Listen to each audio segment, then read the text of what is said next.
Hello guys, চলে এসেছি নতুন একটা ভিডিও নিয়ে, ব্লগ নিয়ে।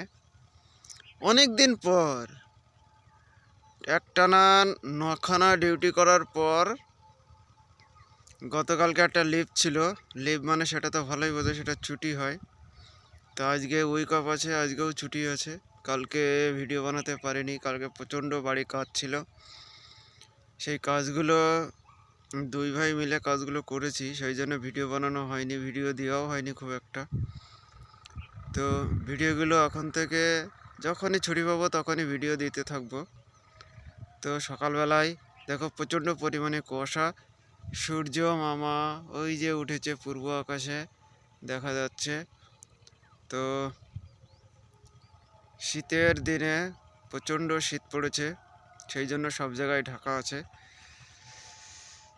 মুখও ঢেকে রেখেছি।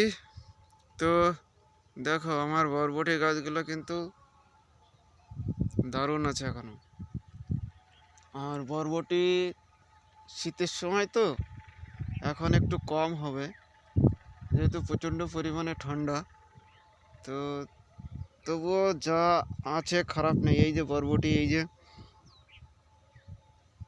এই যে দেখা যাচ্ছে বরবটি, এই যে কালকে ভাঙা হয়নি, আজকে ভাঙা হবে।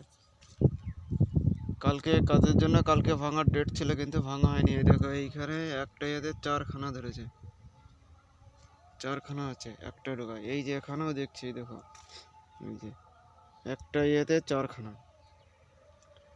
শীত, শুধু একমাত্র শীতের কারণে বরবটি। এই দেখুন বন্ধুরা, আমি একটা জিনিস দেখাবো। এই যে এই যে এই যে এই যে পোকা, এই এই এই যে পোকা, এই যে সকালবেলায় এসে দেখতে পেলাম পোকা। তার মানে গাছে ওষুধ দিতে হবে, ওষুধ প্রয়োগ করতে হবে। ওষুধ না প্রয়োগ করলে পরে পোকা ঠেকানো খুবই মুশকিল। শীতের সময়ে যে এত পোকা লাগে সেটা ধারণার বাইরে। ঠিক আছে, মাঝখানে কিছুদিন শীতটা কম ছিল, সেই কারণে পোকাটা কম ছিল। শীত বেশি থাকার জন্য পোকাটা কম ছিল, কিন্তু শীত যখনই কম থাকবে, মাছিতে যত ডিম পাড়বে তত গাছে পোকার উপদ্রব বেশি হবে। বিশেষ করে এই লেদা পোকার বিষয়টা বেশি হবে। তো দেখি, যেহেতু বাড়ি আছি, ওষুধটা আমি প্রয়োগ করব। ভাইকে আজকে দিতে দেবো না, আমি নিজেই ওষুধটা দেব। তো দেখো গাছ কিন্তু মাঝখানে, তোমাদেরকে বলি, মাঝখানে একদিন নাইট ডিউটি করে এসে দিনের বেলায় ঘুমিয়ে আছি। ছোট ভাইকে বলছিলাম গাছে জল দেওয়ার কথা। ছোট ভাই জল দিতে এসে তার আগে আমার কাছে জিজ্ঞাসা করেছে ঘুমের ঘরে আমি কি বলেছি আমি নিজেও জানি না। তো ভাই বলল যে তুই তো বললি যে গাছে সার দেওয়ার কথা, 10 কেজি সার দেওয়ার কথা, সেখানে 5 কেজি দেওয়ার কথা ছিল। তো সেখানে ডবল দিয়ে দিয়েছে, 10 কেজি দিয়ে দিয়েছিল। তাই গাছে অতিরিক্ত জোর হয়ে গেছিলো, সেই কারণে গাছে কিছুদিন ফল হয়নি। তো গাছে এখন যেহেতু ঠান্ডা পড়েছে, সেই কারণে গাছের জোরটা একটুখানি কমেছে, গাছে ওই জন্য ফুলগুলো বেশি দেখা যাচ্ছে। গাছে বরবটিটাও খারাপ নেই। এই যে এই যে বরবটি, এই যে এই যে দেখা যাচ্ছে বরবটি। তো গাছগুলো একটুখানি দেখাবো সবাইকে। গাছের মধ্যে আবার ঘাসও হয়েছে বেশ ভালো। বাবা একা একা পাচ্ছে না ঘাস কেটে, সময়ও খুব একটা হচ্ছে না ঘাস কেটে পরিষ্কার করার।